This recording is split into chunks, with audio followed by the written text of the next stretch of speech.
Hola, queridos amigos, hermanos de las iglesias de Santander y de Basauri. Estamos aquí en la quinta parte de este video seminario bíblico que estamos haciendo ahora en el mes de julio y estamos aquí emitiéndolo, grabándolo para el canal Adventista de Santander, de la Iglesia Adventista en Santander. Y como digo, pues esta ya es la quinta parte de nuestra serie en las que estamos hablando de las doctrinas, creencias de la Iglesia Adventista.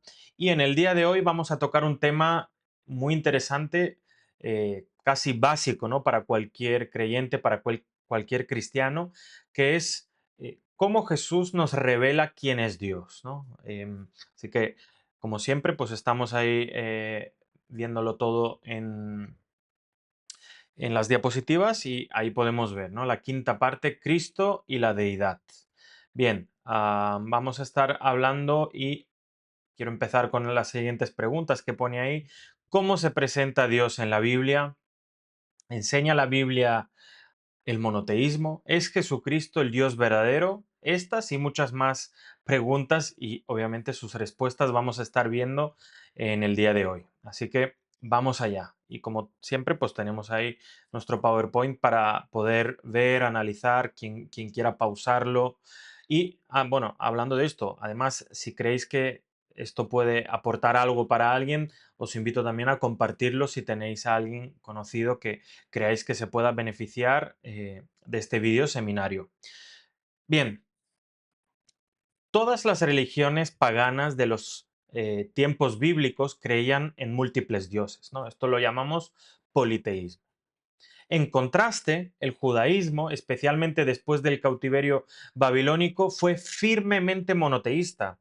El Shema, que es Deuteronomio 6.4, se convirtió en el mantra, ¿no? Algo que se repite muchas veces, se convirtió en algo que en todas las sinagogas se escucha hasta el día de hoy, que es el famoso Oye Israel, Jehová, nuestro Dios, Jehová uno es, ¿no? Esa declaración de que solo existe un Dios y era algo que continuamente repetían los judíos, ¿no? Por eso lo repetían casi como un mantra, pero era algo fundamental para su creencia. Bien, en ese sentido, la enorme mayoría de primeros cristianos fueron judíos, ¿no? La primera generación, todos fueron judíos prácticamente. O tenían un conocimiento profundo del judaísmo, eh, o aunque no eran judíos de sangre, eran judíos de la religión judía, ¿no? Practicantes. Por lo tanto, eran firmes monoteístas. Por lo tanto, el cristianismo enfrentó esta realidad, ¿no? De un firme monoteísmo eh, de una manera clara y directa, ¿no? Pues trataron el encuentro con Jesús con esta realidad del monoteísmo de una manera clara y directa sin entrar en filosofía humana para tratar de explicar cosas inexplicables o tratando de explicar, por lo tanto, el misterio de Dios, ¿verdad? Por eso decimos que la Biblia, realmente no solo el judaísmo, la Biblia es un libro radicalmente monoteísta que insiste en el hecho de que no hay nada más que un Dios. No existe nadie fuera de un Dios, fuera de Dios, ¿verdad? Ese libro radicalmente monoteísta llega a decirnos que Cristo es Dios, ¿no? Por eso digo, la primera comunidad de cristianos, de creyentes en Cristo, enfrentaron esta complicada visión, por así decirlo, ¿no? Seguramente fue algo que les chocó y a la vez tuvieron que enfrentar y dar respuestas. Obviamente no eran respuestas filosóficas, sino era en base a aceptar el testimonio que Cristo les había dado y aceptar cómo es verdaderamente el Dios de la Biblia. Por eso, estos judíos monoteístas firmemente, fijaros lo que dicen, ¿no? Juan 1.1. En el principio era el verbo estaba con Dios y el verbo era Dios. Esto para un judío rompía totalmente el esquema monoteísta de que Dios es una persona, ya que como el verbo estaba con Dios, pero el verbo era Dios. Ahí, para un judío, esto Verdaderamente era un choque brutal frente a lo que se venía creyendo antes de que Cristo venga. ¿Cómo lo aborda aquí en este caso Juan? No entra a explicar los misterios profundos de cómo puede ser el verbo Dios, pero diferente de Dios el Padre. Porque entendamos que muchas veces, tanto en el Antiguo como en el Nuevo Testamento, cuando, sobre todo en el Nuevo Testamento en este caso, cuando se usa el término Dios, realmente se refiere a Dios, al Padre, ¿vale? Ahora, en el libro de Juan también tenemos esto que respondió Tomás cuando se encontró con Jesucristo resucitado. Fijaros lo que dice en Juan 20:28. Entonces Tomás respondió y le dijo, Señor mío y Dios mío, ¿no? En un acto de adoración. Esto era absurdo y totalmente prohibido para los judíos firmemente monoteístas. Entonces, ¿qué pasa aquí con estos cristianos? ¿Se han vuelto locos? De repente ya no son monoteístas, de repente creen que existen varios dioses. No, simplemente hay que ser honesto, sincero, que la mejor explicación yo entiendo de que quizás dentro de la deidad hay o sea, la deidad es plural. Porque si no, esto es muy difícil de explicar. Cómo Jesús, ¿no? El verbo era Dios, cómo se le refiere a él a Dios, pero también parece ser que no es igual que el Dios al Padre, ¿no? Que es, al que él se refería como Dios. Más textos, estos son de Pablo.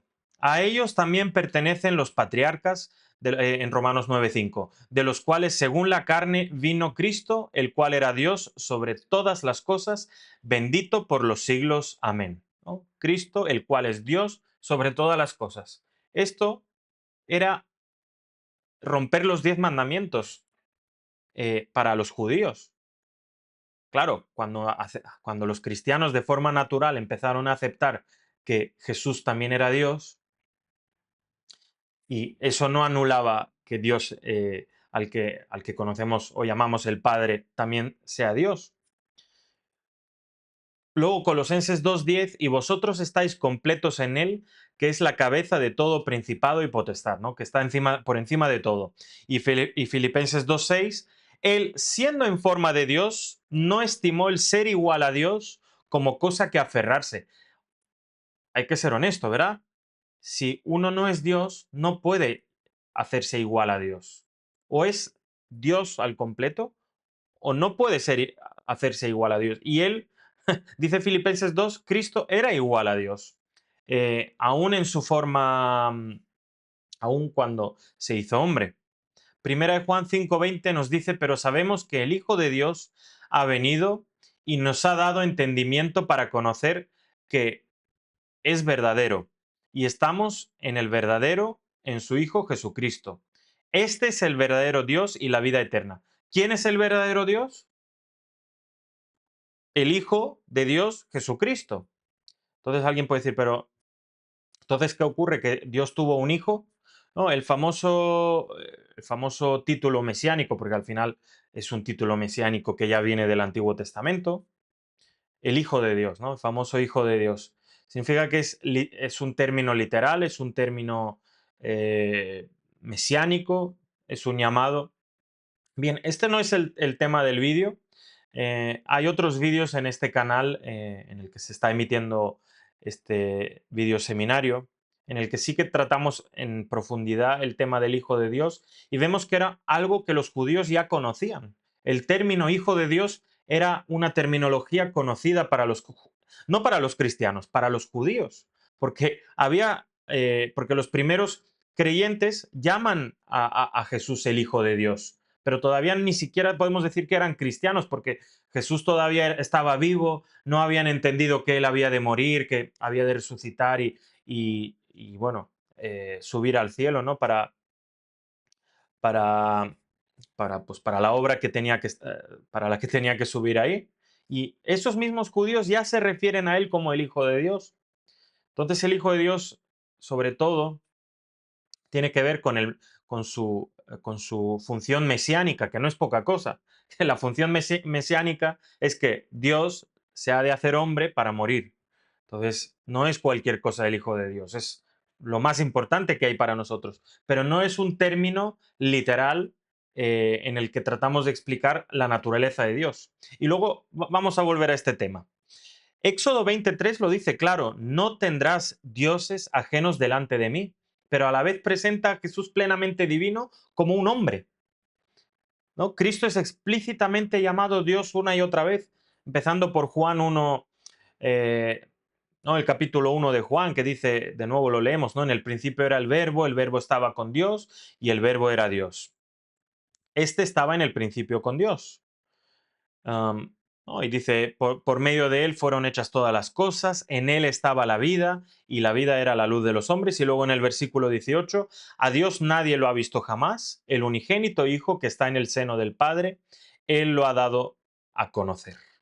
Pero ¿es verdad que a Dios nadie lo ha visto? Porque si has visto a Jesús, realmente sí que has visto a Dios.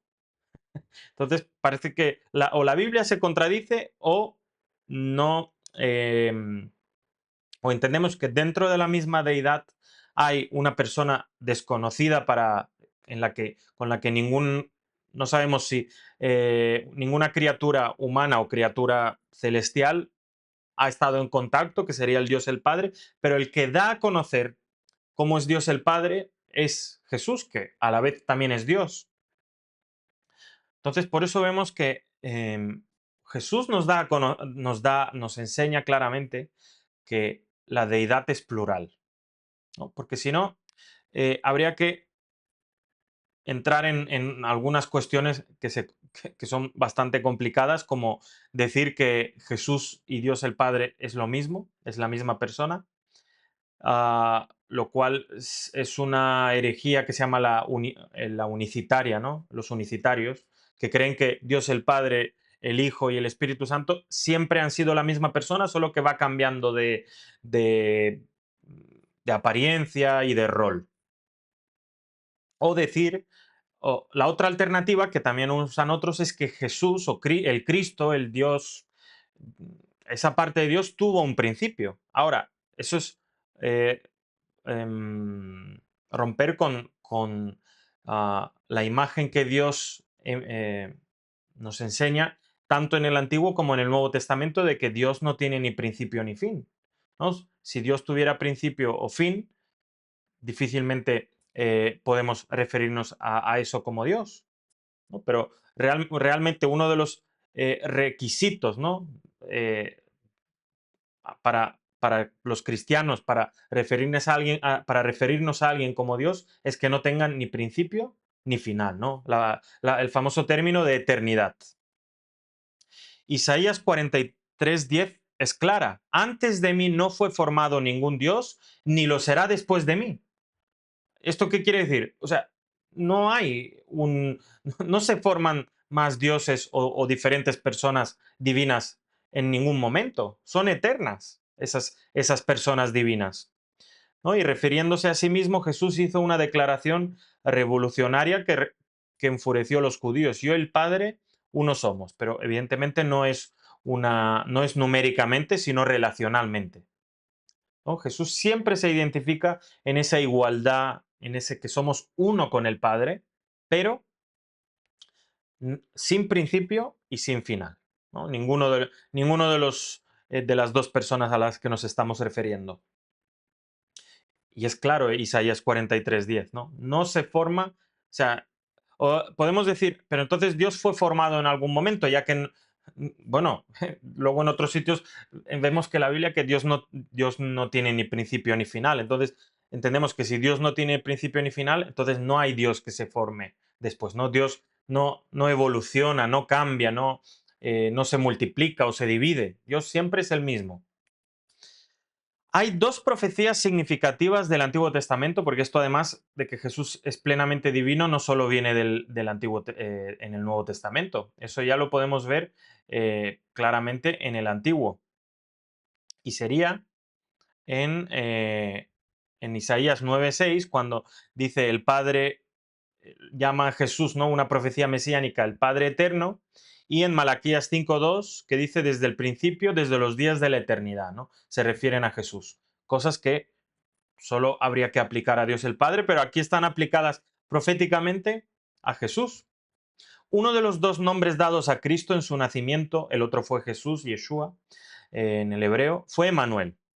¿Qué significa Dios con nosotros? ¿No? Aquí la Virgen concebirá y dará a, a luz un hijo y llamará su nombre Emmanuel, que traducido es Dios con nosotros. Imaginaros qué privilegio para la humanidad que el Dios eterno, sin principio ni final, el que está por encima de todo, se hace un niño en el vientre de una madre, María. Esto es algo que a mí por lo menos me quita el aliento cuando pienso en eso, ¿no? Es casi un imposible, ¿no? El Evangelio es un imposible que Dios hizo posible. Jesús perdonó los pecados, no una prerrogativa que solo pertenece a Dios en el Antiguo Testamento. Que solo Dios, se dice, ¿no? Que solo Dios puede perdonar los pecados y fue algo que enfadó mucho a los líderes judíos, ¿no? Pues Jesús sanaba y perdonaba y decía que es más difícil sanar o perdonar pecados, ¿no? Entonces, incluso ellos le decían que blasfemaba. ¿Quién puede perdonar pecados sino solo Dios? ¿No? Como dice claramente el Antiguo Testamento. Pues Jesús también lo hizo. Jesús reclamó el nombre sagrado de Jehová, de Yahvé, como queramos decirlo, yo soy. O sea, Jesús, bueno, ahora justo estamos estudiando en la escuela sabática, ¿no? Ese Dios que se le presenta a Moisés es el mismo Dios. O sea, Jesús usa esa misma cita, entre comillas, para aplicarla a sí mismo, ¿no? Ahí vemos en Juan 8, 58 y 59 que dice, Jesús les dijo, antes que Abraham fuese, yo soy, ¿no? Y tomaron piedras para apedrearlo, porque eso era una brutal herejía para los judíos, ¿no? Rompía varios de los 10 mandamientos, sobre todo en los referentes a Dios, ¿no? Que no tendrás otros dioses aparte de mí, que no te harás imagen, bueno, o no tomarás el nombre de Dios en vano. Esos tres parece que los rompía cuando Jesús se hacía igual a Dios. Bueno, el apóstol Pablo se refirió a Jesús como Dios sobre todo, ¿no? De nuevo, Jesús se presenta como plenamente divino, ¿no? Como vemos ahí en el título. Esto lo leemos en Romanos 9:5 que dice, de ellos son los patriarcas y de ellos, según la naturaleza humana, nació Cristo, quien es Dios sobre todas las cosas. Alabado sea por siempre, amén. ¿No? O sea, el único digno de ser adorado es el Dios creador, el Dios eterno, el Dios que reina por los siglos y para siempre, y Jesús ubica ese con Cristo.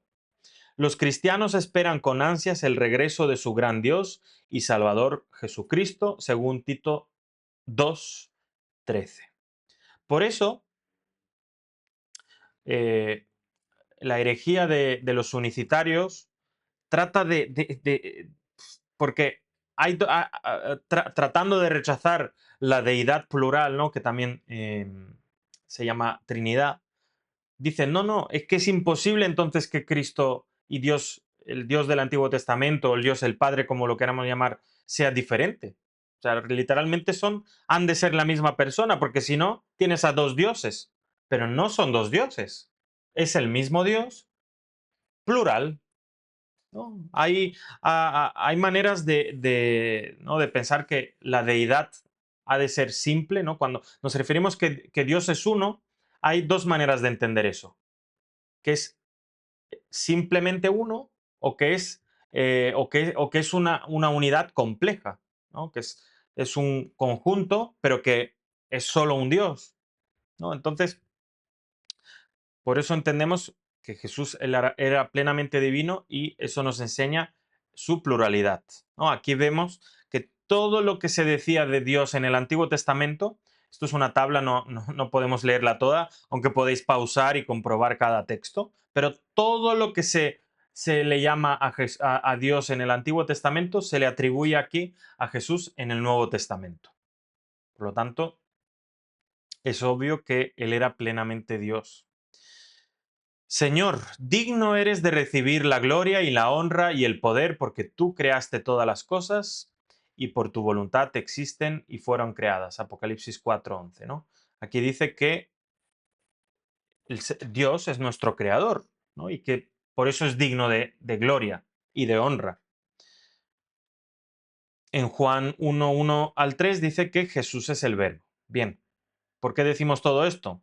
En particular, en Génesis 1, la fórmula Dios dijo aparece 11 veces, 11 veces.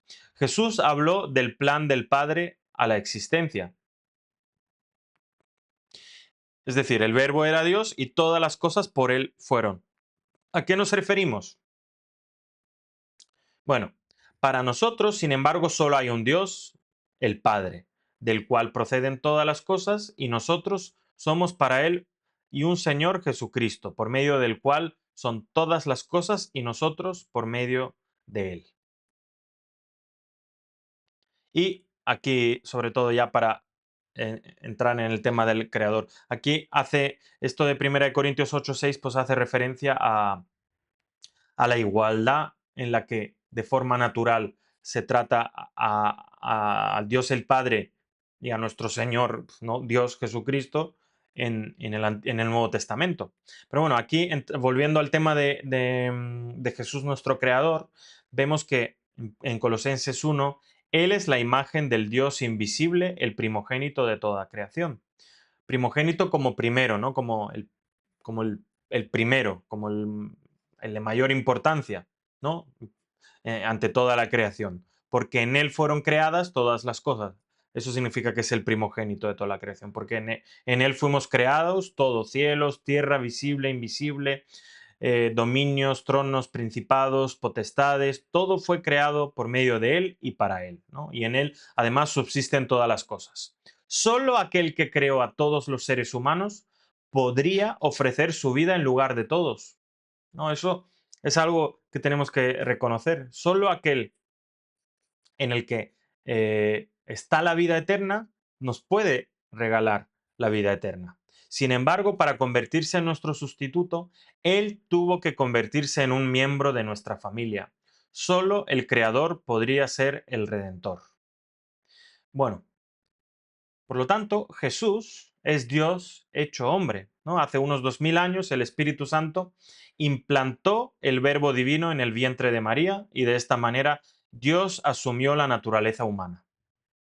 La naturaleza divina de Cristo se mezcló misteriosamente con su naturaleza humana en una sola persona, ¿no? Dice 1 Timoteo 3:16, indiscutiblemente grande es el misterio de la piedad, ¿no? ¿Cómo trata a esta realidad de que Dios se ha hecho hombre? Misterio. ¿No? Por eso cuando a veces queremos entender plenamente cómo es posible que, que Dios sea formado por múltiples personas, ¿no? Y simplemente debemos dejar eso en el, en el cajón del misterio, ¿no? Humanamente o físicamente, ¿no? Es difícil de entender y es normal que sea un reto casi incomprensible de entender que un Dios eh, esté formado por diferentes personas, pero que sea la misma divinidad o la misma deidad. Pero vemos que en el tema de la encarnación también la Biblia reconoce que es un misterio, ¿no? Lo llama el misterio de la piedad, ¿no? Tiene hasta un título, que Dios fue manifestado en carne, justificado en el Espíritu, es decir, eso también es un misterio para nosotros, la encarnación y que Cristo, eh, siendo Dios, se haya hecho hombre. Y no por eso negamos, es más, es algo elemental y básico para nosotros como cristianos. Entonces, que la deidad plural sea un misterio no anula que sea verdad, como no anula la encarnación, algo que es un misterio incomprensible, como Dios se puede hacer hombre sin dejar de ser Dios, pues también es un misterio. Y, y eso en parte es el fundamento del cristianismo, pero no porque no podamos explicarlo todo en absoluto, ¿no? Para que sea entendible, anula esa realidad. Es más, es normal que cuando hablemos de Dios, esto nos lleve a ciertos retos intelectuales, entre comillas. Jesús era a la vez el padre y el hijo de Abraham y de David, ¿no? Una ironía. Era a la vez el padre y el hijo de Abraham y de David. Él descendía de Abraham en Gálatas 3:16 y sin embargo él estaba antes que Abraham, Juan 8:58. No, pues yo digo, el Dios hecho hombre es el gran misterio para mí, incluso por encima de que la deidad sea plural, porque eso pues dices, pues es Dios, ¿cómo le vamos a poner límites a Dios? Es normal que ni siquiera lo entendamos, pero a Jesús, ¿no? Al Cristo hecho hombre, que es algo que ya se acerca más a nosotros, que siendo hombre a la vez sea Dios, eso es inexplicable, yo no lo puedo entender. O sea, cada vez que lo digo, lo digo en palabras humanas, pero no lo comprendemos, ni yo ni nadie. ¿No? ¿Cómo fue eso posible? Bueno, el bello misterio de la piedad. Jesús no es solo la descendencia de David, sino también la raíz de David. Bien, el verbo divino que creó todas las cosas se hizo carne, ¿no? Y aquel verbo fue hecho carne y habitó entre nosotros y vimos su gloria, gloria como la del unigénito del Padre, lleno de gracia y de verdad. En Juan 1:14. Que por cierto, cuando un judío hablaba del unigénito, eh, eh, pe- ¿no? En la cultura popular, porque el Antiguo Testamento, aparte de ser las escrituras, era su cultura también. ¿No? En la cultura popular, cuando uno usaba la palabra unigénito, se acordaba de Abraham y de Isaac, ¿no? Que unigénito no significa único, sino único en su especie. Que esto, pues, los teólogos y los teólogos especialistas en griego concluyen que unigénito no se refiere a único de nacimiento, sino único de tipo, ¿no? Único en especie. ¿No? Eh, el único tipo de hijo, ¿no? El único hijo de ese tipo, disculpad que es un poco complicado de explicar, que tuvo el padre fue Jesús. Jesús nació de una mujer como todos los seres humanos. Pero cuando vino el cumplimiento de Dios, ¿no? En Gálatas 4:4, Dios envió a su Hijo, nacido de mujer y nacido bajo la ley. Bien, Mateo 1:18-23 describe el nacimiento virginal de Cristo. ¿No? Jesús fue hecho bebé, ¿no? Algo. ¿Cómo Dios se puede hacer un bebé? O sea, por eso los griegos se reían de los cristianos, decían, ¿qué clase de Dios tenéis que vino y se hizo hombre? ¿No? Aunque ellos conocían esa, ¿no? En su mitología también existe esa realidad, pero hecho un bebé, ¿no? Nacido en un corral de animales, no se entendía. Y era algo que causaba burla, ¿no? Encima. Bueno, Mateo 1:18 es claro, ¿no? El nacimiento de Jesucristo fue en que el Espíritu Santo concibió, ¿no? El Espíritu Santo hizo concebir a María a Jesús, ¿no? Y por eso, pues, fue llamado el Hijo de María, Emmanuel, que es traducido Dios con nosotros. Vale, esto ya lo hemos leído, me parece. Bueno, Jesús nació de una, sí, según la genealogía de Mateo, Jesús nació de una larga línea de antepasados humanos. Era descendiente directo de Abraham y de David. Y sin embargo, su genealogía en Lucas 3 nos dice que su linaje se remonta hasta Adán. Por lo tanto, él es genética y físicamente el último Adán, ¿no? Bueno, Hebreos 2, 14 y 17 se refiere así que por cuanto los hijos participaron de carne y sangre, él también participó de lo mismo, ¿no? Haciendo otra vez énfasis en ese Dios que se hace hombre. Así que, ¿no? Hace énfasis en esa semejanza a sus hermanos por las que puede ser nuestro sumo sacerdote. Bien, hablando de la famosa unidad, ¿no? De que Dios sea uno. Isaías 44, 6 al 8 dice, así dice Jehová, Rey de Israel, y su Redentor, Jehová de los ejércitos. Bien, este tema viene en continuación realmente del famoso texto de Deuteronomio, ¿no? Que Jehová, el Dios, es uno, ¿no? Y aquí viene a decir lo mismo, ¿no? Fijaros sobre todo en el versículo 8, no temáis ni os amedrentéis, no te lo hice oír desde la antigüedad y te lo dije, luego vosotros sois mis testigos, no hay Dios sino yo, no hay fuerte, no conozco ninguno, ¿no? No existe Dios fuera de mí.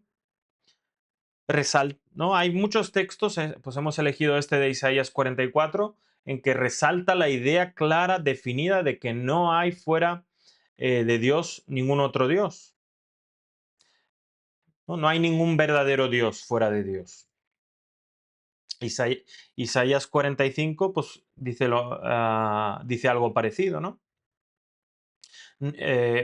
Isaías 45, 21 y 22, y no hay más Dios que yo, Dios es justo y salvador, ningún otro fuera de mí.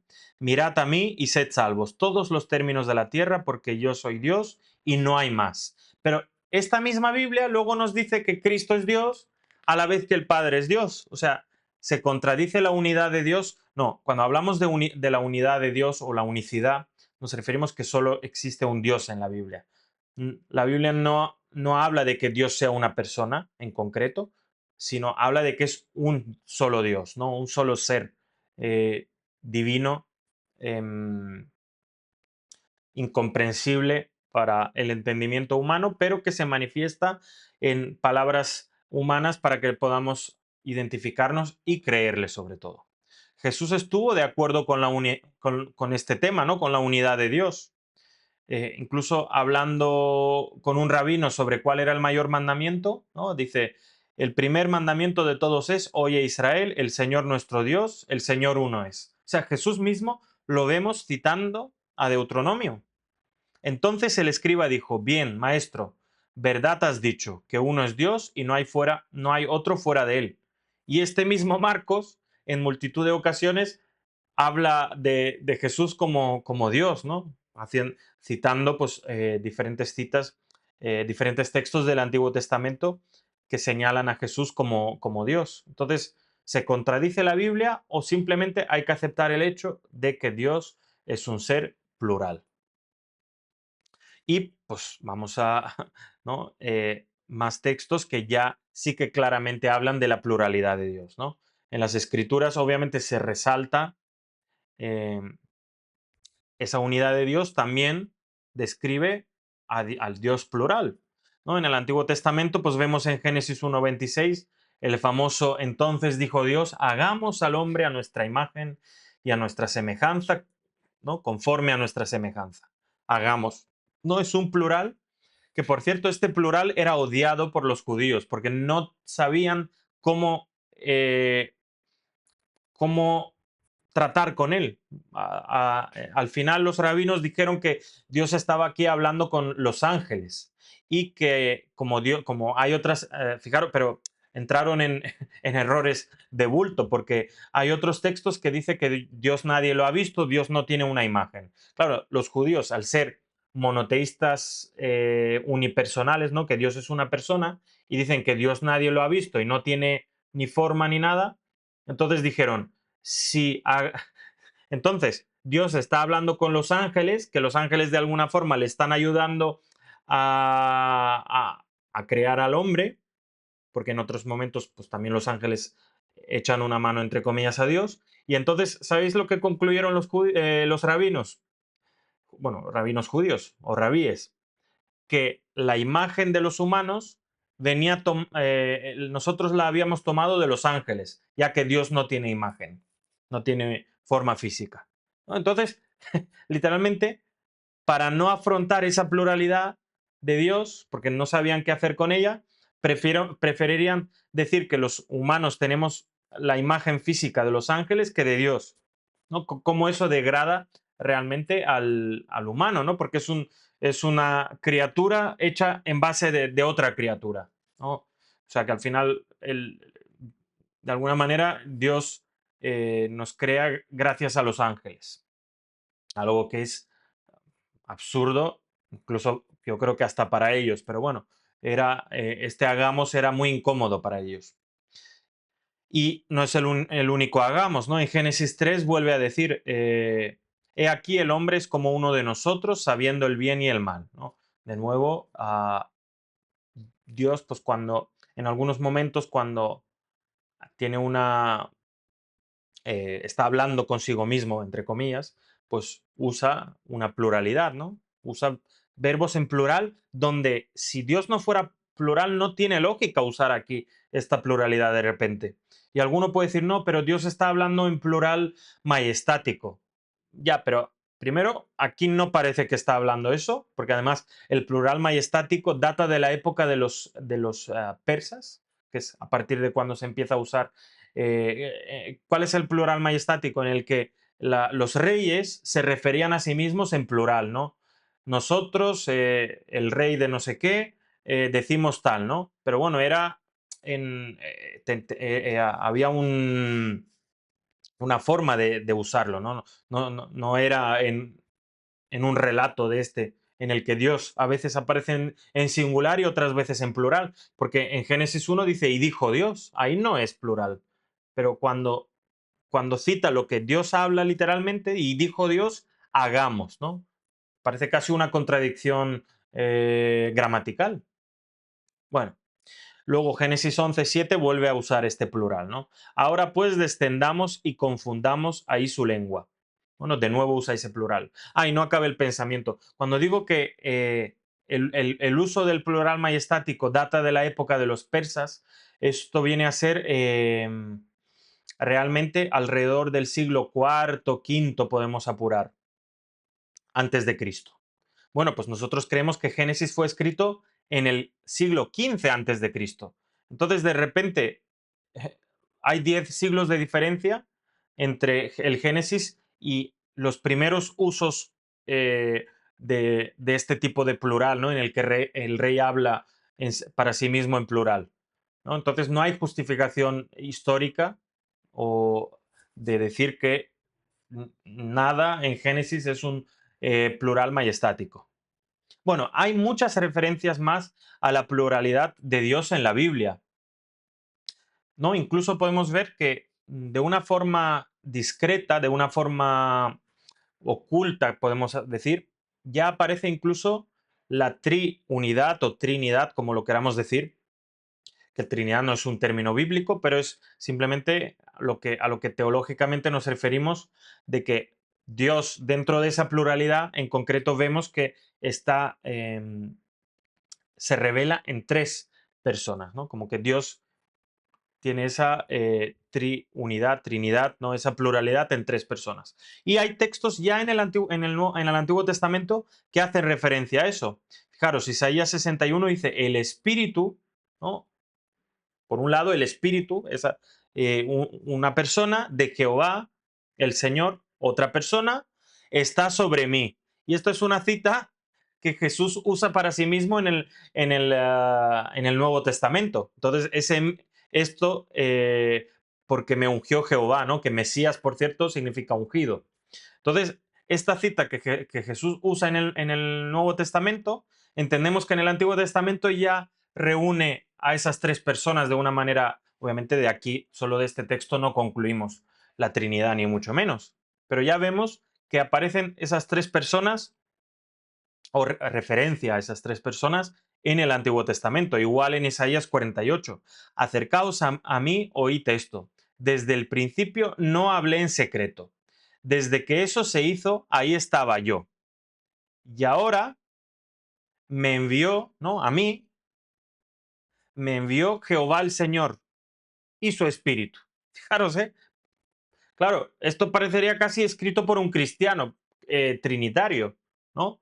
Porque, de nuevo, está haciendo referencia a, a Jesús aquí y dice, a mí me envió Jehová el Señor y su Espíritu, ¿no? De nuevo, las tres personas. Y luego, de nuevo en Isaías, en toda angustia de ellos, él, ¿no? El Dios el Padre, fue angustiado, ¿no? Que es algo que se dice que Dios se angustiaba con las angustias de su pueblo. Y el ángel de su faz, ¿no? El ángel de la presencia, el ángel de Jehová, los salvó, que es en referencia al Éxodo, ¿no? Ahí aparece Dios que se angustia y que envía al ángel a salvarlos. Que luego vamos a ir a Éxodo y vamos a ver que ese ángel no puede ser nadie más que Jesús. Bueno, e hicieron enojar, ¿no? Y aquí fijaros, de nuevo en el siguiente versículo, mas ellos fueron rebeldes, ¿no? El pueblo de Dios fue rebelde e hicieron enojar su Santo Espíritu, ¿no? Solo se puede enfadar una persona. Entonces, aquí de nuevo hace referencia al Espíritu como una persona. Entonces, tienes varios textos en Isaías en las que hace mención a esas tres personas de la deidad. Luego, ¿quién es el ángel de la presencia de Dios? De Isaías, ¿no? El ángel del Señor estaba en la zarza ardiente, que era Jehová, el comandante de los ejércitos del Señor, el ángel se encontró con Manoa, ¿no? Era Dios, versículo clave del pasaje, ¿no? El ángel del Señor era Dios, ¿no? Vemos que cuando aparece el ángel del Señor era Dios. El ángel libró a los tres notables hebreos, pero el ángel era el Hijo de Dios, ¿no? Ahí hace una referencia a que este ángel, y esto por cierto lo hemos tratado anteriormente en este canal, como el ángel del Señor es obvio que hace referencia a Jesús, ¿no? Salmo 34:7 y Daniel 12:2, ¿no? Dice que el ángel del Señor o Miguel es el defensor de Israel y debe ser temido. El ángel que luchó toda la noche con Jacob en Peniel también era Dios, ¿no? Y Miguel que resucitó a Moisés fue Jesucristo. No, el ángel que peleó toda la noche con Jacob, luego sabemos que es Jesús, ¿no? Y como dice Éxodo 23, he aquí yo envío mi ángel delante de ti, ¿no? O sea, está hablando Dios, yo envío a mi ángel, ¿no? A otra persona. Guárdate delante de él y oye su voz, porque mi nombre está en él. ¿No? ¿Qué tipo de ángel? Que el nombre del ángel, el nombre de Dios es el nombre del ángel y está en él. Pero si en verdad oyeres su voz e hicieres todo lo que yo te dijere, ¿no? Parece que hacer caso al ángel es lo mismo que hacer caso a Dios, ¿no? En todo este texto. Luego el versículo 23, porque mi ángel irá delante de ti y te llevará a la tierra del amorreo, del eteo, del fereteo, etcétera, etcétera, a los cuales yo haré destruir, ¿no? En este texto parece eso de nuevo, es que hay ese juego de doble persona. Dentro de la deidad.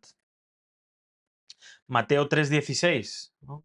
Jesús, ¿no? Que era una persona, después que fue bautizado, subió del agua y aquí los cielos le fueron abiertos y vio al Espíritu de Dios que descendía como paloma.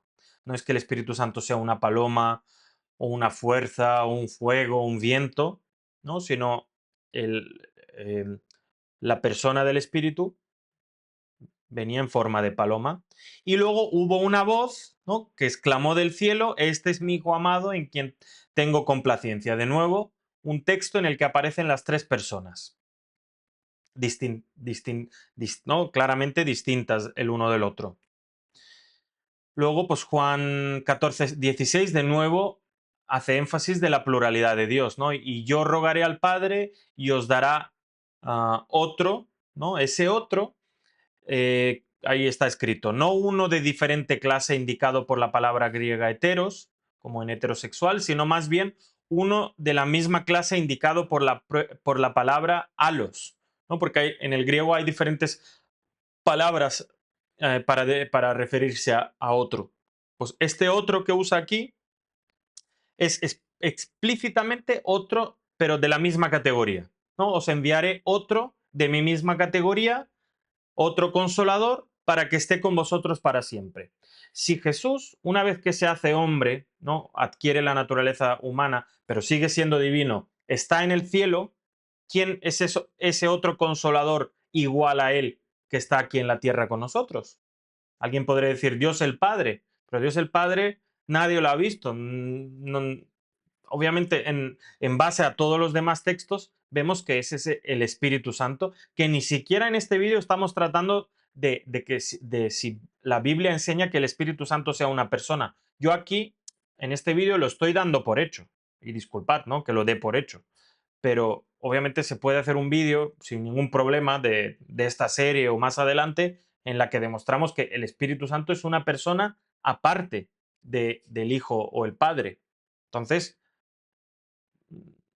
por eso, si en algún momento decimos que aceptamos el concepto de la Trinidad en la Biblia es por eso, porque la Biblia es clara al respecto. Clara si la estudias como ha de estudiarse, ¿no? Porque pues, hay gente que estudia la Biblia y se vuelve ateo. Obviamente no es clara para ese tipo de personas. O hay personas que leen la Biblia y luego lo primero que hacen es poner una fecha para la segunda venida, cuando la Biblia es clara. O sea, me refiero que es clara cuando uno, pues, es consecuente con el texto bíblico, ¿no? Y estudia todos los textos en su contexto histórico, cultural, ¿no? Gramaticalmente se asegura de que está sacando el contenido correcto. Ahí es clara. Pero hay mucha gente que la Biblia no es clara. No es clara para esas personas. Y eso no significa nada malo. Simplemente pues que según cómo estudias la Biblia es clara o puede ser muy confusa, evidentemente. Y sobre todo con el espíritu que la estudias, ¿no? Si la estudias con un espíritu de demostrar falsedades, pues puedes sacar lo que quieras de la Biblia. Pero si la estudias con el espíritu de la verdad, pues la Biblia es clara y directa. Bueno, otro texto, ¿no? Juan 15, pero cuando venga el consolador, ¿no? Hace referencia a una persona, cuando venga ese consolador, ese otro consolador que yo os envío, ¿no? Jesús haciendo referencia a yo, que yo os enviaré del Padre, ¿no? El otro, es que es inevitable ver aquí tres personas. Es que quien no quiere aceptar que aquí hay, en Juan 15, en Gálatas 4, aparecen tres personas, que pues no quiere aceptar la verdad bíblica, ¿no? Dice, pero cuando venga el consolador a quien yo os enviaré del Padre, el Espíritu de verdad, el cual procede del Padre, él dará testimonio acerca de mí. Y por cuanto sois hijos, ¿no? Gálatas 4:6, Dios, ¿no? En referencia a lo que nosotros lo llamamos el Padre, Dios envió a vuestros corazones el Espíritu, otra persona, de su Hijo, tercera persona. Porque, pues, en base a los demás textos, el Espíritu ha de ser una persona diferente. Y es una persona. Pero bueno, si hay alguna duda o se puede escribir ahí en el chat o en los comentarios, oye, prueba de que el espíritu es una persona diferente y pues ya lo tomaría en cuenta y haría un vídeo especialmente para eso. La famosa gran comisión, ¿no? Id y haced discípulos a todas las naciones, bautizándolos en el nombre del Padre y del Hijo y del Espíritu Santo, ¿no? ¿Cuál es el nombre de Dios? ¿O cómo es el no? Claro, en el Antiguo Testamento el nombre de Dios es el yo soy, y en el Nuevo Testamento, ya que el conocimiento de Dios se ha ampliado en la tierra, ya Dios es más específico. El nombre de Dios es el Padre, el Hijo y el Espíritu Santo. Mateo 28. Luego, en 2 Corintios 13, 14, de nuevo vemos esa pluralidad divina. La gracia del Señor Jesucristo, el amor de Dios y la comunión del Espíritu Santo sean con todos vosotros, ¿no? ¿Cómo puede haber comunión con una fuerza, ¿no? La comunión es solo con otra persona, ¿no? Aunque esa persona sea divina y mucho superior a nosotros, pero solo puede haber comunión, ¿no? Solo podemos tener comunión con el Espíritu o los unos con los otros en el Espíritu si es una persona la que nos está eh, uniendo, conectando los unos con los otros, ¿no? Eso es 2 Corintios 13, 14 y 1 Corintios 12. Ahora bien, hay diversidad de dones, pero el Espíritu es el mismo. Hay diversidad de ministerios, pero el Señor es el mismo. ¿Y quién dice en el Nuevo Testamento que es nuestro Señor? Eso lo dice si no me recuerdo mal, en 1 Juan 5:20, que dice que el Señor es... No sé si era ese texto, pero disculpadme. Pero dice que nuestro Señor es Jesús, ¿verdad? Y aquí dice, el Espíritu es el mismo, ¿no? La misma persona, el Señor es el mismo y hay diversidad de operaciones, pero Dios, que hace todas las cosas, en todos es el mismo, ¿no? Aquí haciendo énfasis de que la unidad de los cristianos ha de ser en la misma imagen, en la unidad de Dios, ¿no? Que aunque son tres personas, funcionan como un solo Dios, ¿no? Y de la misma manera los cristianos somos muchos, ¿no? Plurales, pero nos tenemos que comportar como una iglesia, como un cuerpo, como un pueblo, etcétera. Primera de Pedro 1:1 y 2 dice, Pedro, apóstol de Jesucristo, ¿no? Versículo 2 ya, vamos a leer directos, elegidos según la presencia de Dios